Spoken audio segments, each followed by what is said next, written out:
Very good morning to everyone here. I think we're going to have a very interesting day ahead with lots of discussion on the gaming industry, and this is one of the largest panels we have with a huge mix of industry veterans here. See, to me, the gaming industry right now, in the last few years, 2-3 years, has kind of been like a game of snakes and ladders, right? You get funding, you got a ladder, you get up there. Government comes in with a ruling on GST, snake, you're down there again, right? So there's a constant up and down in the industry, and y'all are at the cutting edge of the gaming industry now, from real money gaming to XR, VR headsets, everything. You're at the cutting edge of it. So just to start with, I want a general idea from you. To start with you, Shrey, with the kind of challenges that you've seen, especially probably on the taxation side, how are you coping? If we are, I mean, the title of this panel is Rise of the Phoenix. Basically, we're saying that the gaming industry has come down and we're coming back up. There's always a restart. So how are you coping for the long term? Just before the panel, we were chatting about this itself. So for us, since we are in the B2B side of things, in the XR sector, so it hasn't really impacted us, because for us it's still happens to be 18%. But we were also fairly, I would say, surprised when this whole 28% thing came up, because be it RMG or anything, if it's increasing the gaming size or the size of the market, so it definitely impacts and had a bit of a, I would say, roadblock or a bump. So for us, it didn't impact that much. But yes, I'm sure our friends from the RMG side of things would be able to contribute more on that. Okay, yeah. So then I'll take it right across then to you. Yeah, Joydeep. Okay, so good morning. Good morning, everybody. First of all, I would like to apologize to the floor on behalf of RMG players for completely hogging the discussion on GST. So I am from Deltatech Gaming. Our main product is poker, which is at the deep end of RMG, right? And which is where the max impact of this 28% GST really lies, right? Because we are talking of 28% on the full amount of what people put into the wallet, right? Yeah. And I won't delve into it deeper because Suhas explained it very, very clearly. The difference between taxation on rake and taxation on full deposit, and why it has become multifold for organizations. So yes, it is true that while the top lines have remained where they were largely, the bottom line has been very, very squeezed because of this huge outflow, which is almost 6 to 10 times, in some cases even more, which are going to the exchequers, and hence what it really restricts is the kind of investments we can do into tech to continuously work on improving the gaming experience for our consumers, right?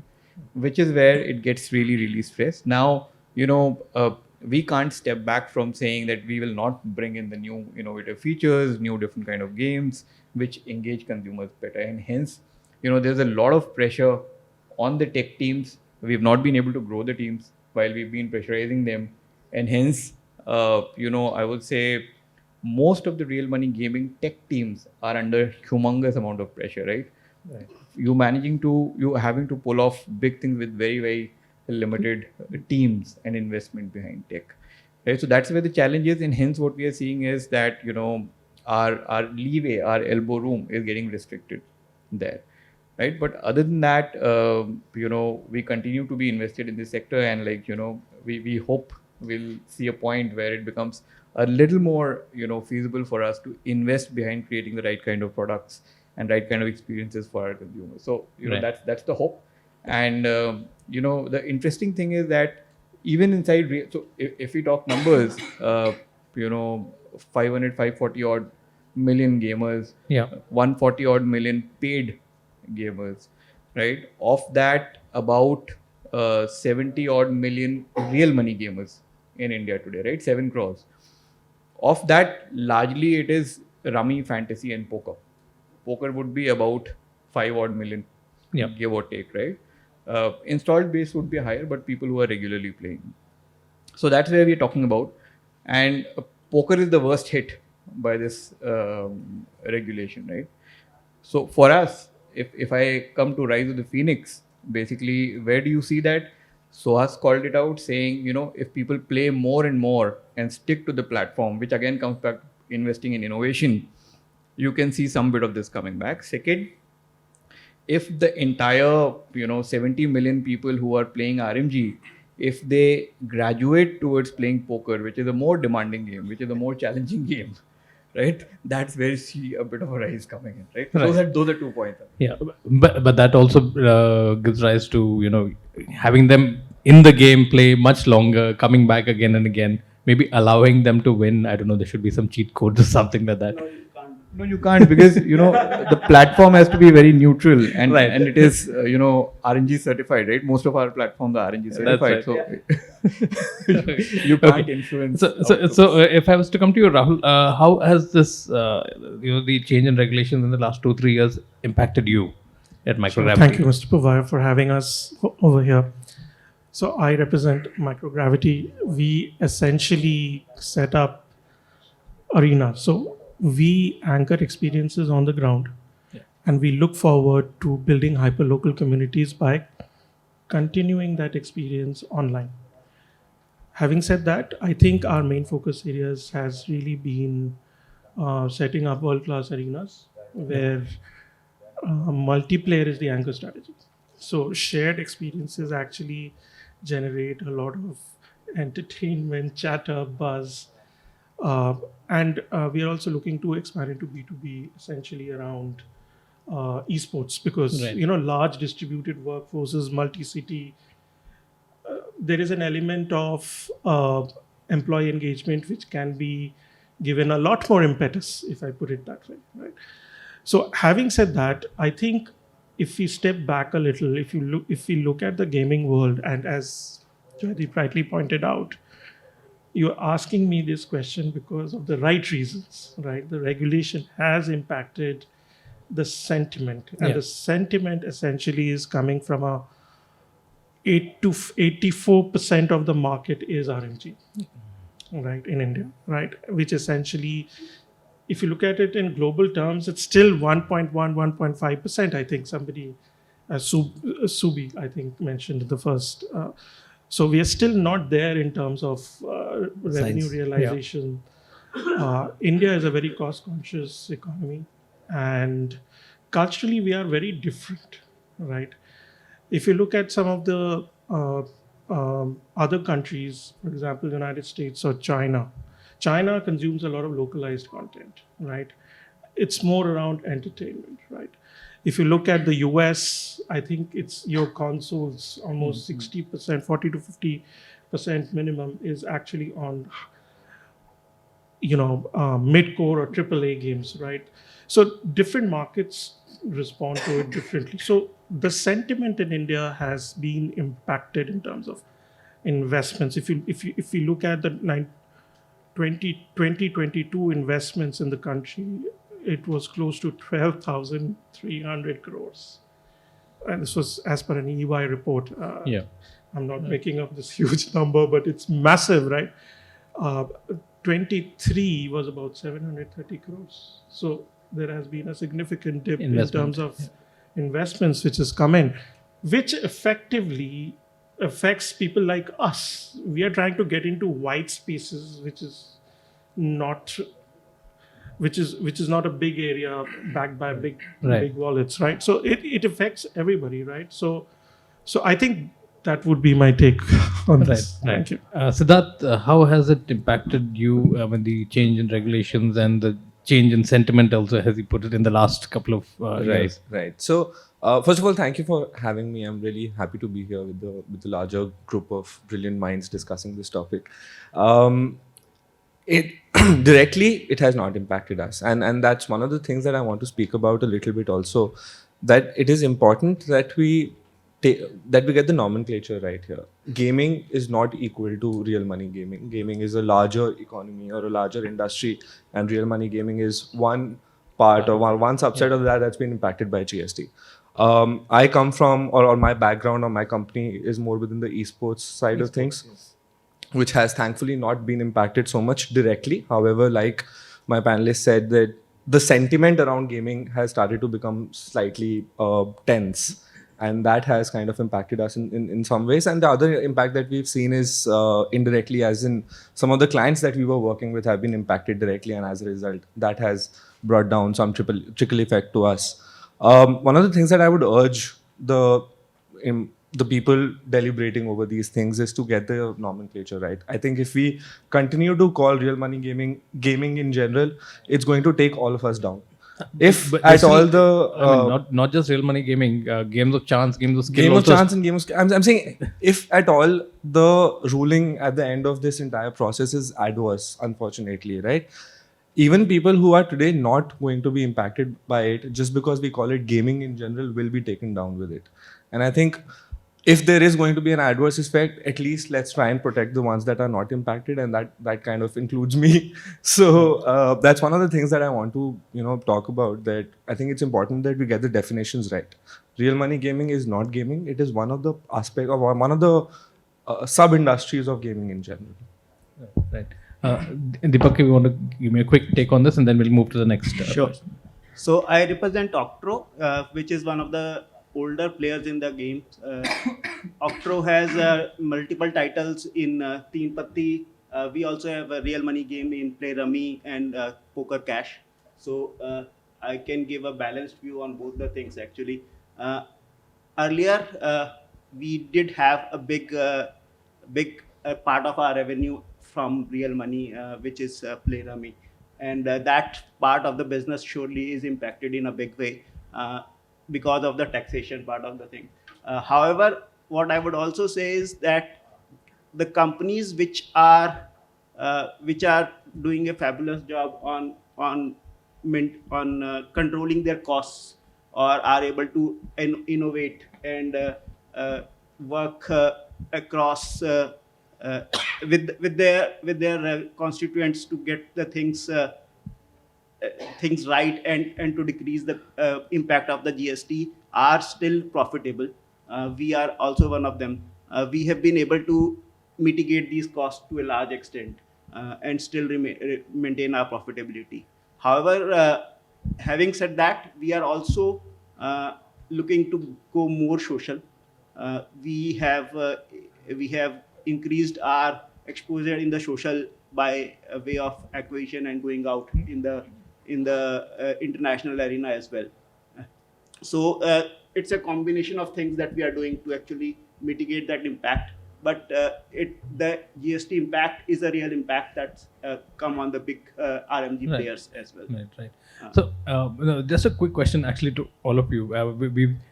We've seen a lot of some gaming companies, at least when all of this ruling came in, they shifted base, they moved abroad because it's easier to do business from there than in India.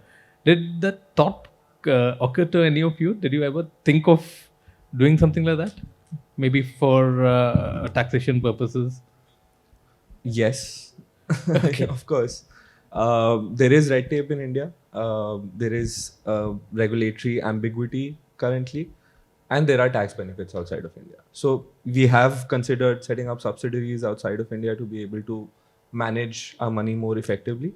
But it was, one of the reasons for it was the regulatory ambiguity and whether, is the GST going to at some point impact us also? Should we kind of be proactive in trying to mitigate that risk? Yeah. Was one of the few reasons. Right. So far, we've not taken any action on it, but it is a confused priority in our heads at this point. Yes. Okay, interesting. Now coming to the other question. Now India is still dominated by mobile gaming, right? Mobile gaming is the largest segment of the gaming market right now. But for you, for example, Shrey, you are taking it to the next level. Do you think what's the kind of opportunity you see now for growth in other formats, console, now XR, VR, mixed reality? So for us, I think we've been in the space of XR for some time. I think it's exciting right now because of the Vision Pro coming in. There's a lot of chatter about the device. So certainly both positive and negative works well for any industry. At least people get to know about that. I feel India is a mobile first market, so there's no doubt about it. For us as a gaming studio, what works fairly well is that it sort of opens up a new marketplace, right? So, for example, for XR, everyone is excited because the Vision Pro can open an interesting new marketplace. Same for the Meta Quest Store.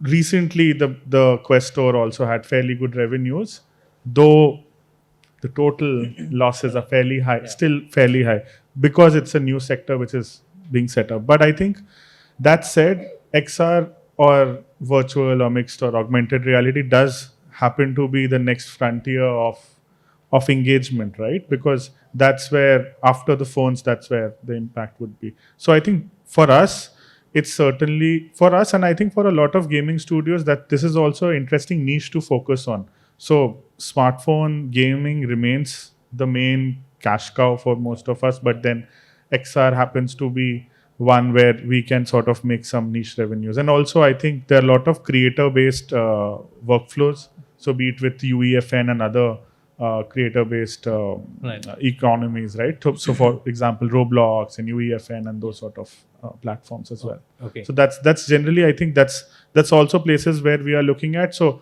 I would say multi-platform, because in India, the console is still considered fairly, I would say, premium, isn't it? Yeah. Right? Consoles and PCs are still affordable, but still, I would say, expensive. Phones are But with everyone. accessibility. Yeah. So phones are the most accessible, and then XR being then in that pecking order, XR being the most premium, right? So for us, studios like us, then it becomes something where we then focus on the markets abroad, and then if downloads come in here, it's great to have, good to have, something like that. Yeah. Right. So, I just want to take to Joydeep. Going to such kind of technology, XR and all that, but I think the money is still in real money gaming and largely the mobile handset market. So, do you see this evolving into another technology, into another space? No, so like Shrey said, any new technology would always have a set of early adopters and then it picks up, right? I was with Airtel in 2015, and at that time, the number of 4G handsets in India itself was so limited, right? And we used to talk of very different time, right? If we go back to 2015 today, with respect to mobile telephony, it would seem like bygone time, right?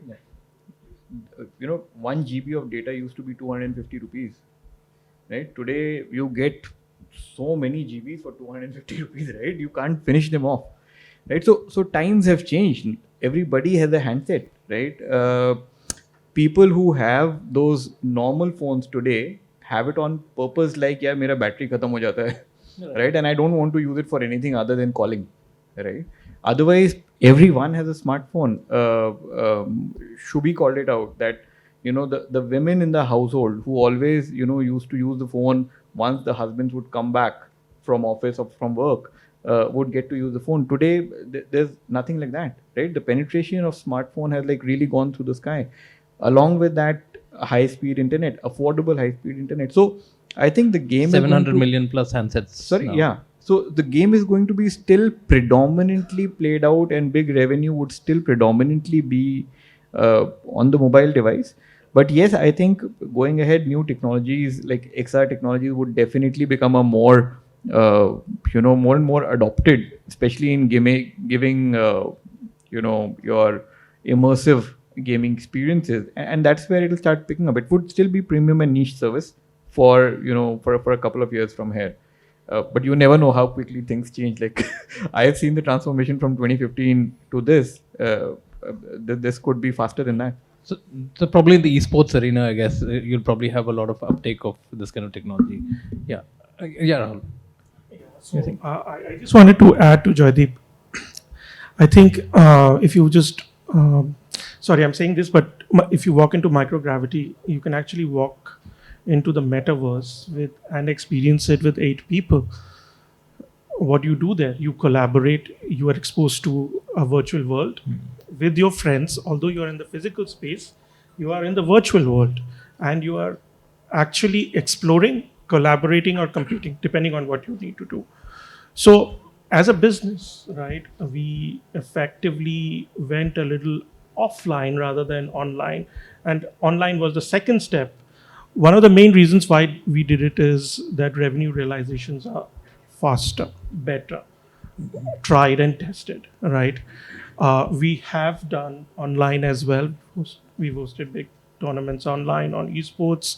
I think most of the revenues would primarily be um, sponsorships in India, because people normally would not pay subscription to play online games. So here on, how do we give the hook so that people keep coming back? So we essentially look at innovation, look at some of the best technologies deployed globally, and put it out there for people to try. So that is what me and my team are trying to do Right. as a company.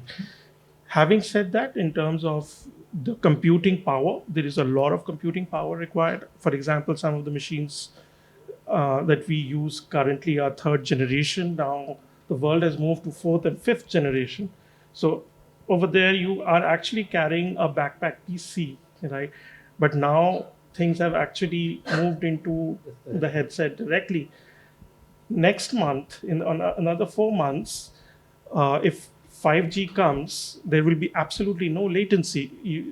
The content will actually be sitting on the cloud. Yeah. So the cost of delivering these experiences are significantly coming down, creating more white spaces, more markets for us. Having said that, a lot of corporations would come and like to do team building exercises, right. and it's become a norm, right? So there, we are actually working towards building new markets using some of these technologies. Yeah. Rahul touched upon the monetization aspect, which is what I wanted to come to next. Subscriptions, maybe not so much, but sponsorships are big for esports tournaments.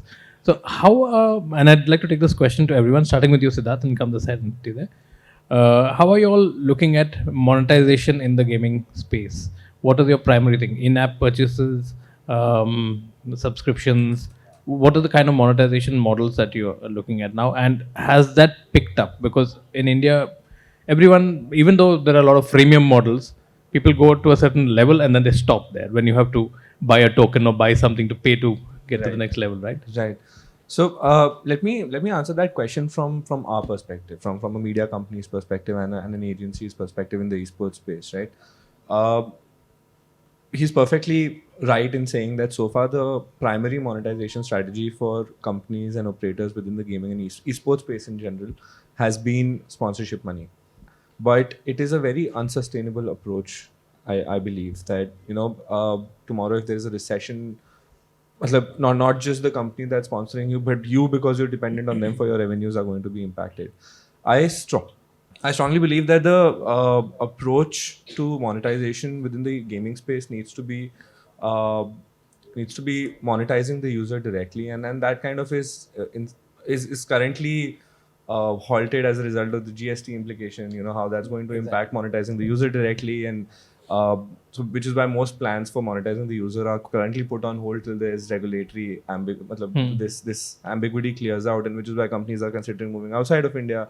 All of that. I mean, it's sort of a snowballing effect, right? But for us, I think what we want to do in terms of monetizing, currently so far, a lot of monetization comes from ads and from client work that we do for brands, teams, tournament organizers, game publishers, etc. And which is why we've been subject to 18% GST. But going forward, once this ambiguity clears out, our focus or our approach to monetization is going to remain working directly with the user in providing them value that they are interested to pay for. And I think that is the only sustainable approach to building a business currently, because if you're going to be dependent on other brands and other companies in the industry, you're always at their mercy and you're going to be, हर महीने पानी पीने के लिए कुआं खोदना पड़ेगा. Right. Situation. Exactly. Right. Deepak. For us, Octro, we are primarily a mobile-first company, right? Our games are mostly played as a multiplayer game, or if they are playing slots, etc., it's a single-player game. So our monetization strategy is primarily in-app purchases as of now. We do not really believe in a lot in advertisement money or getting revenue through ads, because our thinking is that it actually deteriorates the experience of the user. So we primarily go for in-app purchases. However, recently we have seen a significant uptick uh, user engagement and monetization through meta games. That is one thing which we are now pretty gung ho about, and we have put them in a lot of our games as well. And then the other monetization models include purchasing of accessories, which have also seen uptick for us. And finally, we have also been able to segment our users and basically push some services to our VIP users as well. Okay. So that's another way of doing it. I mean, and a lot of gaming companies, including you, also use advertisements in between. I mean, it does spoil the gameplay a little bit, but if you wait 30 seconds, watch an ad, then you get a life back or things like that, right? Okay. So, yeah. So for us, it's purely deposit in play. Yes. Right, we just do not want to compromise with the experience of the users, right? And usually that kind of monetization model works when you are, you have a huge base of players largely playing free on your platform, and you want to nudge some of them to go pay, right? In my experience, I have seen very limited success with that, other than your Hotstars and Netflix wouldn't let you watch anything. Hotstar may let you watch something, right? But in gaming, the moment you are giving bulk of the experience for free, the interest of user in really paying and playing that game takes a sharp drop. So you would see people playing a couple of levels and then just dropping off, right? Because there's that much attention that people give to the game. Real money gaming starts with making your first deposit and then playing, because you play with the money, right? So there's nothing free. Yeah, you have practice tables, you have free rolls where you may play for free and maybe win something and then engage deeper with the game. Sure. So yeah, that's what we are about. Okay, I want to take a few audience questions as well. If anyone has a question in the audience, please raise your hand and we'll get a mic to you. Yes, the gentleman there. Can we just get a mic to him, please?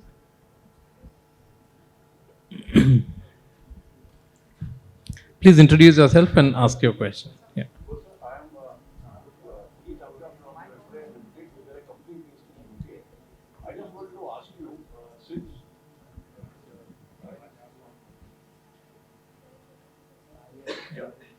My name is Puneet Ahuja. I am from Prefray Limited. We are a company based in UK. I just wanted to ask you, since now the DPDP Act, that's the Data Privacy Act, has come into operation. So does it affect your gaming sector?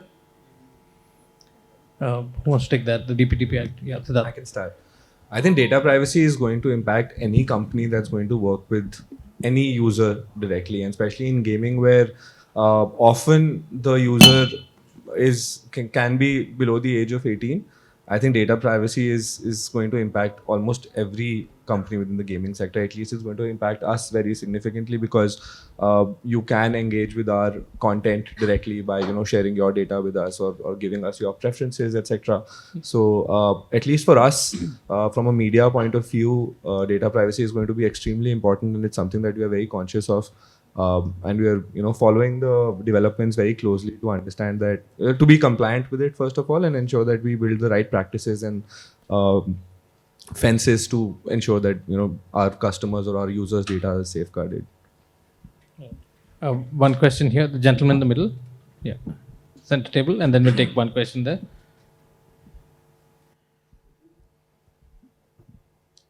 Good morning, sir. It's appreciation for such a great event. My question is that can you not take your topics of in gaming to more like socially responsible topics, like inculcating the habits of, as an example, say sustainability. Means, can these topics not be included so that gamers get engaged and they foster their character building, their more responsible citizenship. Can such topics be incorporated? That's an interesting question. Through gaming, if you can build responsible gaming or even interest in sustainability and things like that. I think there are two aspects to it. Can they be built? Yes. So, for example, we built one game last year which was around making people more aware of what it takes to manage a museum. It's called the Museum Tycoon, right? So it was launched by the Ministry of Culture, and it was for kids who sort of maybe think of museums as a boring place, right? And then they could sort of engage in that game and get to know about the nuances. So how to keep a museum clean? Do you need to ensure the stuff? So all of that is the first aspect. Can it be made? For example, can games be made for road safety awareness? Certainly. So that's certainly there. The second aspect is for us as entrepreneurs, how do we make it sustainable? How do we make our monies? And I think when that question comes in, a lot of end users or end gamers are, looking for entertainment when they're playing games, right? And they do find more fun when they have a gun in a game like Fortnite and they're moving around in an arena, right? So generally, that's what I would. That's my take on it. I'll let other panelists also address. I fully agree with Shrey. Can it be done? Yes. Will it be successful? Doubtful. Nobody really wants to play a game about road safety awareness or how to plant trees and all. Well, that's the challenge for gaming companies to make it interesting. I do also think that if we are making those games, they have to be integrated with something else. These games are being made, right? People are making games on road safety. People are making games on keeping your teeth clean or training nurses or things like that. The games are being made. So it's not that these games are not being made, but they have to be made with a bigger picture in mind, right? They are generally not successful as standalone games, is what we are trying to say. And in terms of responsible gaming, I think generally games are taking a more responsible approach in terms of making the user aware about how much they should be playing, what are the age restrictions. Right. There are certain regulations around what game is suitable for what age and etc. But I think the core of the game always remains entertainment, and then responsible gaming becomes a layer over on top to make sure that the user is not adversely affected by the game that he or she is playing. Right. Rahul, quick take, and then I'll take one question. For example, when you come in with your family to a location, obviously, responsibilities around exposing a young 8-year-old boy to a headset, right? We are very, very particular. So that is part of social responsibility. So we make sure that if a person is not 10 years old, we do not give the headset to the person, right? Because two things happen. One, their neck is still not stable enough. It's still growing. Number two, it's highly immersive and addictive. They may not be able to make the right decisions walking in the virtual world wearing a headset. So people who are putting it out there in front of the customer or the client, we are taking those responsibilities, as Siddharth just pointed out.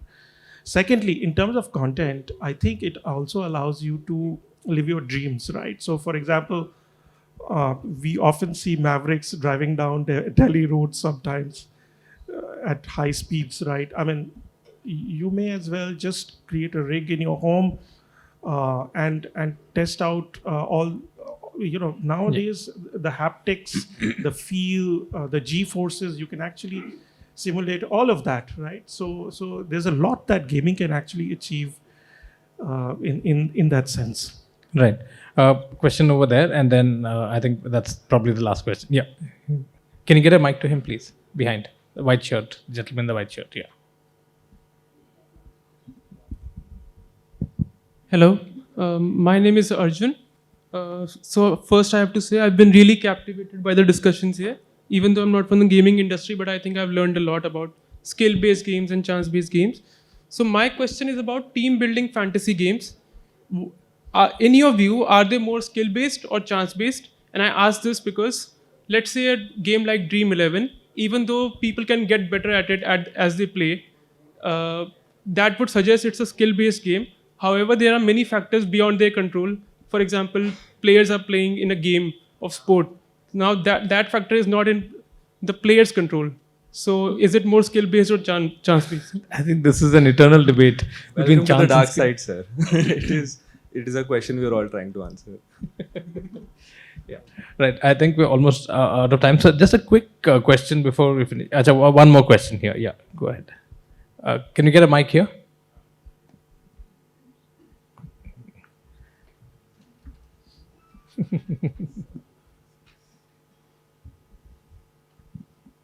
Hello, good afternoon, everyone. I'm the panelist. Actually, sorry for my inquisitive nature, but I couldn't stop asking this question from the panel. Some of you must be having your children and will have in future. And all of you promote indoor games, right? On phone and gaming interface and PCs, gaming laptops.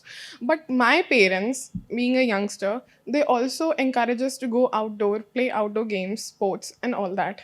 So on your part, of course, on business level and everywhere, you are promoting these. But with your children, what would be your take regarding that? Yeah. Let Rahul speak first. Look, I went with the times, right? Actually, what happened, I have a 19-year-old boy now. He's studying in the university. But I developed a fascination for console gaming, sitting with him and spending time with him. So, but one of the things that I've realized that did not stop him from going outside and play. There has to be a regimen around it, which is more responsible, right? So that's all I could say. On a lighter note, a couple of weeks back, we were with Rahul and he was trying one of our sports VR games, So it combines gaming and being on the move and also sort of engaging. So I think it's a mixture, It is, you can't restrict a kid from experiencing tech today, right? So if you restrict them, it's like if you stop a person, then definitely they'll try it. So I think it's always going to be, it's a very diplomatic one, but it's always going to be their one, right? So it's Let on me how also they just add a consume. quick point to that. I also believe that with our generation, I think the importance of health and being healthy is starting to come back. I think our age is, while we're all gamers and you can't be a bigger gamer than I am, I have spent my childhood playing 10 hours of Counter-Strike every day. I am now starting to, start going to the gym again, and I've recently picked up a interest in shooting, and I started going to shooting ranges. So while we're all gamers, I think we understand the need to go out, and I think we want our children to actually experience games because, we realize that it is a fantastic form of entertainment and it allows you to, I think of gaming as a virtual reading experience. But when you start reading books, you start imagining, but that imagination you don't have to do because it's right in front of you. Okay. So I think since we're out of time, I've just sum up to say that I think a healthy mix is what would work. Yeah. Right. And with that, I'd also like to thank the panel for this very interesting discussion. There's so much more that we can talk about, but the time is limited. So thank you so much.